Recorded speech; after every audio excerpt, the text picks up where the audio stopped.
नमस्कार दोस्तों, मैं आपका दोस्त पंकज पंवार। जी हाँ, 2026 आ चुका है और 2025 बीत चुका है।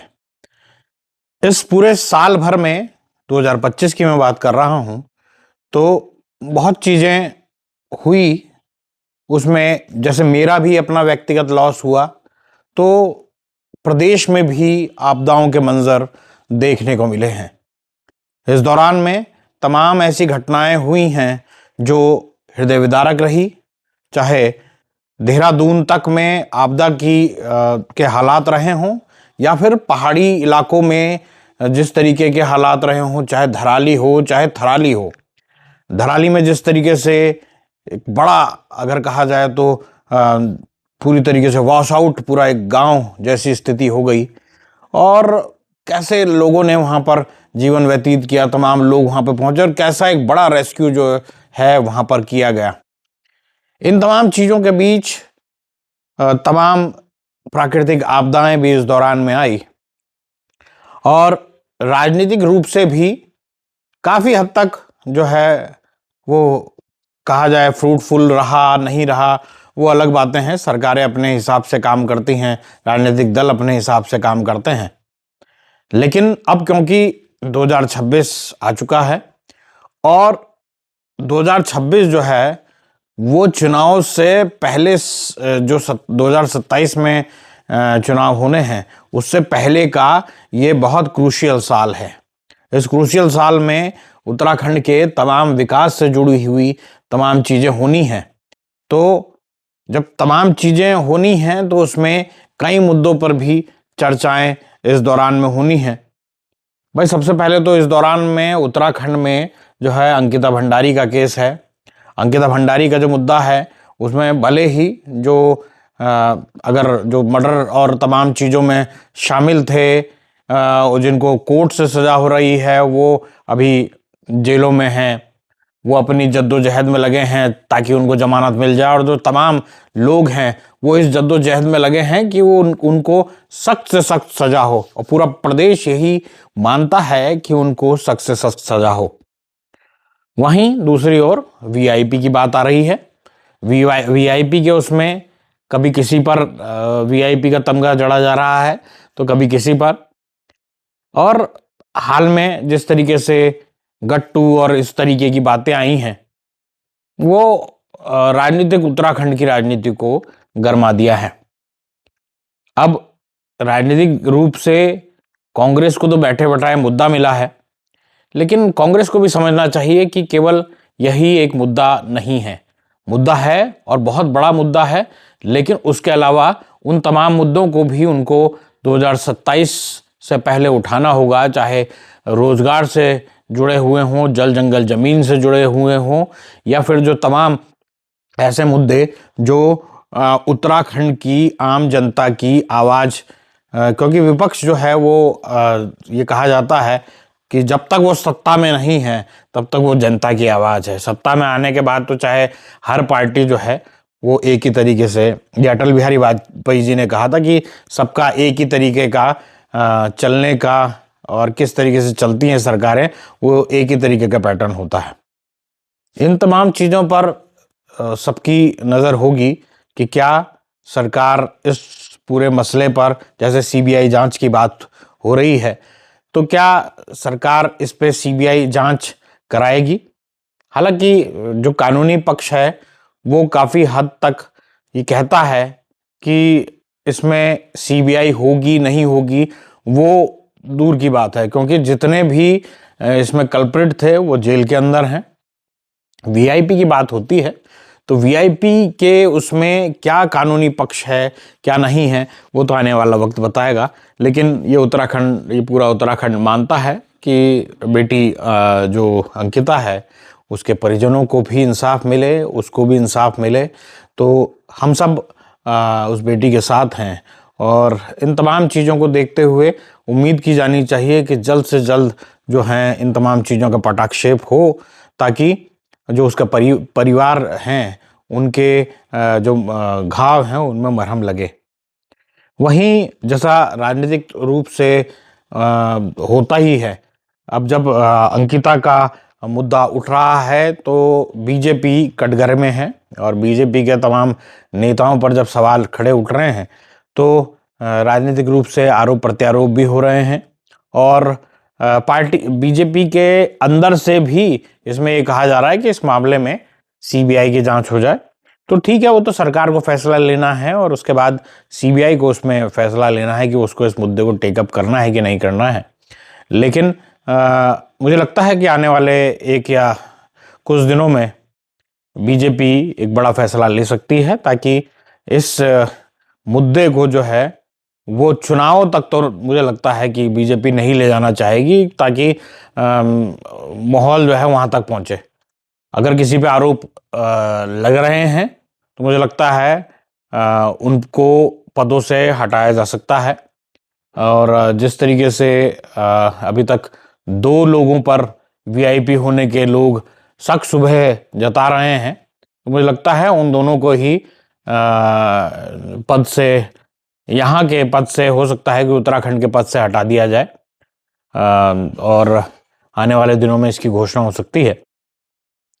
और अगर राजनीतिक रूप से अगर हम बात करें तो, क्योंकि मैं लगातार कह रहा हूं चुनावी साल है, तो चुनावी साल में जिस तरीके से पिछले साल एआई, और जैसा मैं पिछले वीडियो में भी कहा था कि भाई अब डेमोग्राफिक चेंज, एआई और तमाम चीज़ों से भी जूझना होगा तमाम कांग्रेस की लीडरशिप को। तो बीजेपी जहां अंकिता से जुड़े हुए तमाम मुद्दों से जूझती हुई नज़र इस दौरान पिछले साल में और इस साल में भी नज़र आएगी, तो वहीं कांग्रेस के जो लोग हैं वो जो चाहे मुस्लिम यूनिवर्सिटी हो या फिर नमाज की छुट्टी का मामला हो, और हाल के दिनों में जब हरीश रावत का एआई का वीडियो आ गया और उनको यहाँ तक कि भाई पाकिस्तान में स्पाई तक दिखा दिया गया, तो इन तमाम चीज़ों पर भी आने वाले दिनों में ये यहीं रुकने वाला नहीं है। आने वाले दिनों में और चीज़ें भी होंगी, क्योंकि हाल में ही आपने देखा होगा कि गणेश गोदियाल का भी एक एआई वीडियो आ गया। तो साफ है राजनीतिक रूप से 2026 जो है वो बहुत ही गर्म रहने वाला है, चाहे कांग्रेस हो, बीजेपी हो या फिर अन्य जो चाहे क्षेत्रीय दल हैं वो भी अपनी तरफ से कोशिश कर रहे हैं, सामाजिक दल जो हैं वो अपनी तरफ से कोशिश कर रहे हैं। तो किसका पलड़ा किस तरीके से भारी रहेगा वो तो इस साल में पता लग जाएगा, क्योंकि माहौल बनाने का यही एक साल है जिसमें सत्ता ये माहौल बनाएगी कि उसने अच्छा काम किया है या नहीं किया है, या फिर जनता वो खुद तय कर लेगी। वहीं विपक्ष ये तय करेगा इस साल में कि उसको विपक्ष से सत्ता की जो है वो सीढ़ी चढ़नी है। अभी तक 2 बार 2017 और 2022 के चुनाव में ऐसा हो चुका है कि भाई विपक्ष ही रहा। तो मुझे लगता है कि ये जो साल है ये बहुत कश्मकश वाला साल होगा। मेरी उम्मीद यही है कि इस साल में और मैं ऊपर वाले से भी ये प्रार्थना करता हूँ कि इस साल में जो आपदाओं का दंश जो है उत्तराखंड झेल रहा है वो इस साल ना देखने को मिले। इस साल क्या, वो तो किसी भी साल में ना देखने को मिले, ये मेरी दिली इच्छा है। दूसरा, उत्तराखंड से जुड़े हुए जो मुद्दे हैं, चाहे बेरोजगारी है, रोजगार है, या फिर अन्य तमाम मुद्दे हैं, किसानों की प्रॉब्लम है, पहाड़ों में जंगली जानवरों का जो आतंक है वो एक बड़ा आतंक जो है वो बनता जा रहा है। तो उनको बहुत सूझबूझ के साथ देखने की ज़रूरत है, वरना पहाड़ जो हैं वो इसी तरीके से खाली हो जाएंगे। अभी लोग जैसे हम कहते हैं कि बॉर्डर के इलाके जो हैं वो खाली हो गए, लेकिन अगर इसी तरीके से भालू, गुलदार और तमाम जो हैं वो उनके हमले लोगों पर होते रहे तो कहीं ना कहीं लोग जो हैं वो अपने घरों को छोड़ने को मजबूर हो जाएंगे। आप देख रहे हैं देहरादून, हरिद्वार, उधम सिंह नगर में तो विस्फोट सा हो रहा है, ज़मीनें बची नहीं हैं लोगों के पास कि वो वहाँ पर खेती कर सकें। अब वो ज़्यादातर जो शहरी गांव के क्षेत्र भी हैं वो शहरी जैसे लगने लगे हैं। तो इस तमाम चीज़ों पर भी बहुत गंभीरता से विचार करना होगा इस साल में कि एक तो जंगली जानवरों से कैसे पहाड़ के लोगों को जो मानव वन्य जीव संघर्ष है उससे निजात दिलाई जा सके, दूसरा रिवर्स पलायन हम कैसे कर सकें, इन तमाम चीज़ों पर भी बहुत ध्यान देने की ज़रूरत है। इन्वेस्टमेंट उत्तराखंड में आ रहा है, फैक्ट्रियां लग रही हैं, लेकिन पहाड़ के लोग जो हैं वो आज भी अगर रोज़गार करने के लिए हरिद्वार, देहरादून और उधम सिंह नगर के तमाम इलाकों में आ रहे हैं तो कहीं ना कहीं हमें इस बात पर सोचना चाहिए कि उनको उनके इलाकों में उनके जो स्थानीय क्षेत्र हैं वहाँ पर उनको रोज़गार के साधन मुहैया हो सकें, उनके लिए कुछ ऐसी चीज़ें हम कर सकें इस साल में ताकि उनको नीचे ना आना पड़े। भाई देहरादून ना आए और उसके बाद अगर देहरादून में भी उनके लिए कोई नौकरी ना रही तो फिर वो दिल्ली के लिए आगे बढ़ जाते हैं। तो ये तमाम चीज़ें हैं जो एक बहुत मौजूद सवाल हैं उत्तराखंड के, और मुझे उम्मीद है कि इस साल में भले ही ये चुनाव इस साल का और सरकार के लिए ये बहुत अग्नि परीक्षा वाला हो, बीजेपी के लिए अग्नि परीक्षा वाला हो, कांग्रेस के लिए अग्नि परीक्षा वाला हो, और जो तमाम राजनीतिक दल हैं चाहे यूकेडी हैं या फिर अन्य जो क्षेत्रीय राजनीतिक दल हैं उनके लिए भी अपने आप को साबित करने का ये साल है। और जैसा मैं हमेशा कहता हूँ कि मंजिलें उन्हीं को मिलती हैं जिनके हौसलों में उड़ान होती है, और हौसला तो दिखाना ही पड़ेगा, वरना कहीं ना कहीं ऐसी स्थिति होगी आप हौसला दिखा नहीं रहे हैं। और हौसलों को मंजिल तभी मिलती है जब उसके लिए मेहनत की जाती है, उसके लिए डेडिकेशन से काम किया जाता है। तो मुझे उम्मीद है इस 2026 के साल में सब चीज़ें अच्छी हो।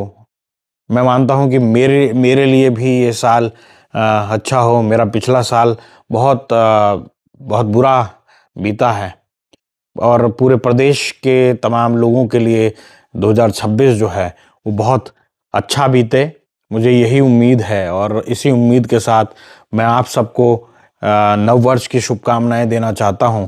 ये क्योंकि 2026 जो है वो मेरे प्रदेश के, मेरे देश के जो तमाम लोग हैं उनके लिए ये बहुत अच्छा साबित हो, उनके लिए जो प्रॉस्पेरिटी है उनके जीवन में वो आए, रोज़गार लोगों के घरों तक उनको मिले, उनके भूखे को खाना मिले। ये तो मेरी बस इतनी ही भगवान से आग्रह है।